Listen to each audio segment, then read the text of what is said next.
Multi-unit house in Godeung-dong by Archihood WXY in SEONGNAM-SI, South Korea.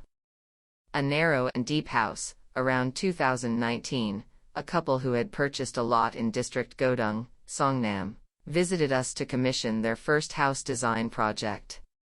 They had worked at the same workplace, and one of them was dreaming of a second life operating a cafe after resignation.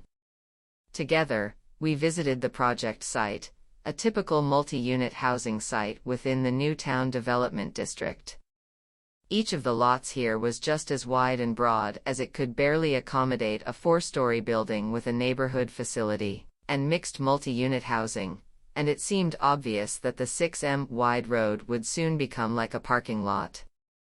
Around the time when we discussed the commencement of construction, here and there, completed buildings appeared. Most of them were placed closest to the road to maximize the floor area ratio, while creative loft design techniques were diversifying the neighborhood skyline to the point of looking dizzy to the eyes. We had previously experienced a similar site condition when working on the Gap House project, in which we had proposed the courtyard and the long and narrow balcony as a solution. The lot of this Godeung-dong project was about 12 meters wide, so it was extremely mind-boggling to put just a parking lot, let alone the courtyard. The only solution left for us seemed to be the long and narrow balcony and placing the building far from the road. Given the 6m wide front road was not enough to block the view from across the road, we made efforts to distance the front of the building as far from the road as possible.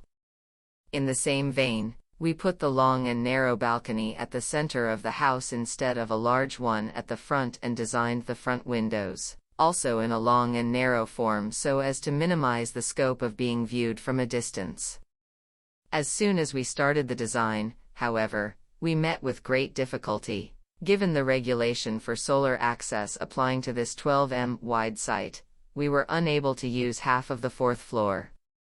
As the general implicit formula for this kind of housing was the shop on the 1st floor, rental housing on the 2nd to 3rd floors, and the owner's house on the 4th floor, our client was deeply disappointed that half of the 4th floor was unavailable.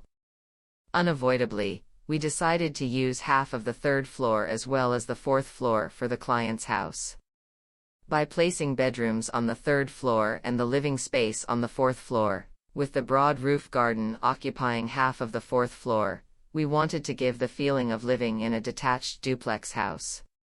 As the future of this neighborhood was so clearly predicted, we proposed to use such materials as others are unlikely to use, but as placid and inartificial ones. We persuaded the client of our proposal to combine hardwood with the exposed concrete cast in Euroform by adding a non-assured story that would facilitate structural consulting engineers in the sale of rental housing. Fortunately, the story became real. Amongst all kinds of flashy houses, this house solely looked placid, particularly its 4th floor, which was all covered with akoya and looked like a wooden box, became a distinct symbol of this house. For the walls and ceiling at the 1st floor entrance, glossy stainless steel was used to turn the low ceiling height to the advantage of design.